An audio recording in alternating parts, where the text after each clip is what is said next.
CM Suvendu के बंगाल में बड़े ऐलान से ममता बनर्जी को लगा बड़ा झटका। 18 बंद जूट मिलों को फिर खोलेंगे मुख्यमंत्री शुभेंदु। पश्चिम बंगाल में औद्योगिक जगत से एक बड़ी खबर सामने आई है कि जहां ममता बनर्जी ने कई मिलों के ऊपर लगा दिया था अपनी सरकार में ताला, आज उन्हीं मिलों को खोलने जा रही है राज्य की शुभेंदु अधिकारी सरकार। जी हां, इस महीने बैरकपुर इंडस्ट्रियल बेल्ट के सभी 18 बंद जूटों के मिलों को दोबारा खोलने जा रही है शुभेंदु अधिकारी की सरकार। और ये कदम बंगाल की खोई हुई औद्योगिक विरासत को लौटाने की दिशा में बड़ा कदम माना जा रहा है, जिससे यह भी कहा जा रहा है कि एक तरफ ये बड़ा फैसला शुभेंदु अधिकारी की सरकार के द्वारा लिया गया है, तो वहीं दूसरी तरफ ये ममता बनर्जी के लिए बड़ा झटका है, जिन्होंने अपनी सरकार की मनमानी देखते हुए इन तमाम मिलों के ऊपर ताला लगा दिया था, जिसकी वजह से कई लोगों को, कई नहीं बल्कि कई हजार लोगों को नौकरियों से हाथ धोना पड़ा था। देखिए, अब ये जो मिल खुलने जा रही हैं, ये कांकीकाड़, भाटपाड़ा और टीटपड़ा समेत कई इलाकों को यहाँ पर जो मिल थी वहां पर तो अब मिलों को खोलने जा रही है राज्य की सरकार। और अभी जो कुछ मिलें बंद हैं, जो काफी टाइम से बंद हैं, वहां पर भी मैनेजमेंट से लेकर रीओपनिंग का नोटिस जारी कर दिया गया है राज्य सरकार के द्वारा। इन मिलों के खुलने के बाद करीब 7,500 लोगों को दोबारा काम मिलने की उम्मीद है। जिस तरीके से अब बंगाल में रोजगार से लेकर किस तरीके से विकास किया जाए, इस दिशा में काम कर रही है शुभेंदु अधिकारी की सरकार। और आपके लिए बता दें कि ये जो मिल खुलने जा रहे हैं अब बंगाल में, इससे सिर्फ बंगाल ही नहीं बल्कि बिहार से आने वाले लोगों के लिए, और जो तमाम लोग इन्हीं मिलों में पहले काम करते थे उनके लिए भी अब ये एक अवसर है। जैसे कि चीनी की मिलें, जूट की मिलें, भारी उद्योग, इन सब कुछ में अब बंगाल लगातार आगे बढ़ रहा है। और वहीं आपके लिए बता दें कि किस तरीके से ममता बनर्जी ने गलत अपनी तमाम चीजों के चलते, यानी कि गलत राजनीति हो या फिर अपना स्वार्थ हो, इन तमाम चीजों के चलते इन मिलों को बंद कर दिया था। और ये जो मिल थी, इनके बंद होने से काफी लोगों को परेशानियां भी हुई थी, पर अब शुभेंदु अधिकारी की सरकार के द्वारा ये ठोस कदम उठाया गया है।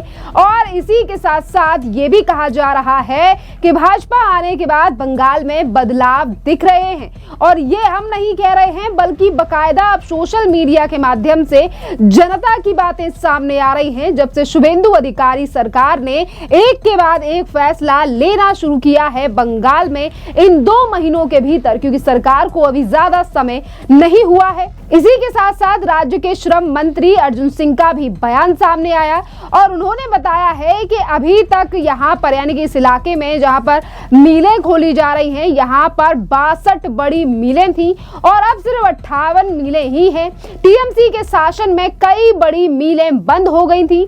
जूट उद्योग के श्रमिकों की स्थिति बहुत ज्यादा खराब थी ममता बनर्जी के टाइम पर, लेकिन भाजपा के सत्ता में आने से पहले ही आश्वासन दिया गया था कि जूट उद्योग का नई अवतार दी जाएगी और उसी मुताबिक से अब जूट मिलों पर फोकस किया जा रहा है। तो देखिए, जो वादे चुनाव से पहले बीजेपी ने किए थे, आज उन वादों को पूरा बंगाल में किया जा रहा है। और श्रम विभाग के मुताबिक भी उत्तर 24 परगना के जिले में जो जूट की मिलें थी वो अब खुल गई हैं और उनमें से कई में तो उत्पादन का काम भी शुरू हो चुका है, जबकि कुछ मिलों में अभी मरम्मत का काम चल रहा है, मशीनों की मरम्मत की जा रही है।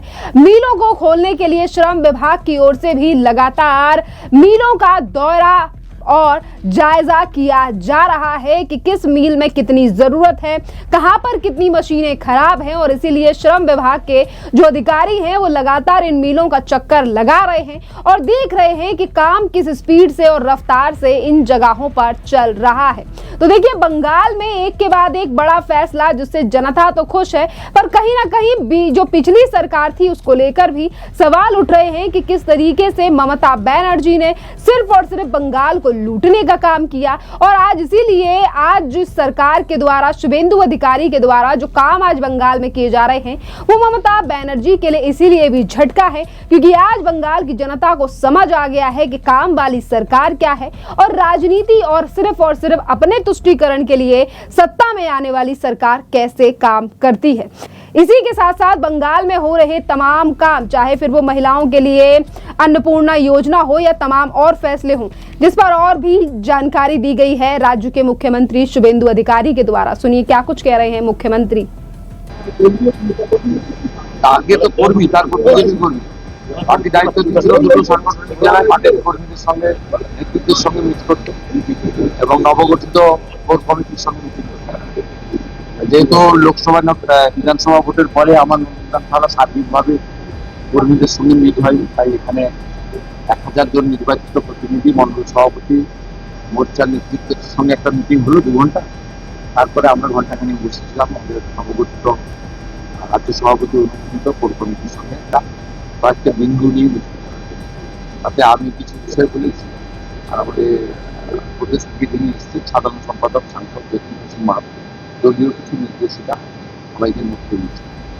বাকি মনে ছিলাম আমাদের ধন্যবাদ এমএলএরা ছিলেন, এমপি ছিলেন, জেলা জিএসরা ছিলেন, প্রাক্তন সভাপতি পরিষ্কার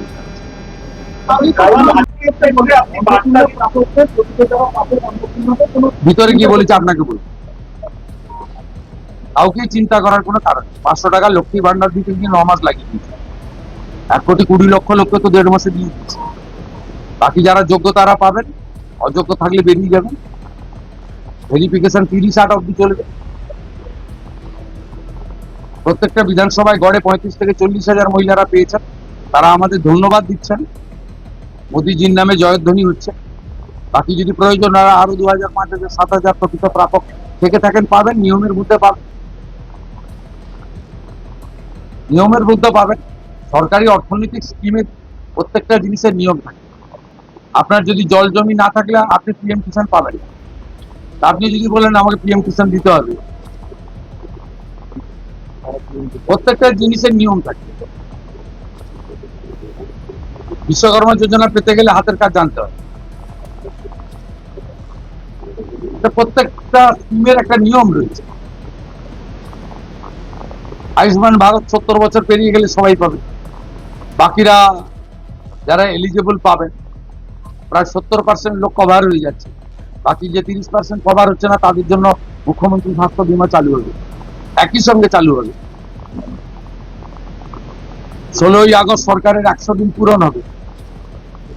16ই আগস্ট ভয়ঙ্কর দিন কলকাতার ক্ষেত্রে, সুরাবর্দির নেতৃত্বে দ্য গ্রেট ক্যালকাটা কিলিং হয়েছিল। আর সেই দিনটা তৃণমূল কংগ্রেস আগের সরকার হেলাভাবে দিবস পালন করত। আমাদের সরকার সিদ্ধান্ত নিয়েছে ওই দিন আয়ুষ্মান দিবস হিসেবে পালন করা, ওই দিনই জানতে পারবে। অর্থাৎ আপনাদের চিন্তা করার কোনো কারণ নেই। এত তাড়াহুড়া করছেন, মাত্র 62 দিন বয়স।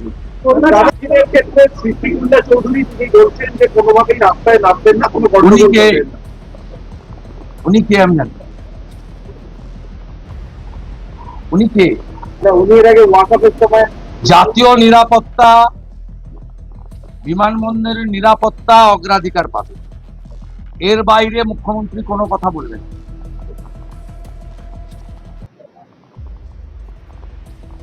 উনি খুব নরম নরম কথা বলেছেন, এইটাই সরকার। অন্য সরকার হলে ধমকাতো, যেমন রেজিনগরের লোকটা ধমকাতো, এখন আর ধমকায় না।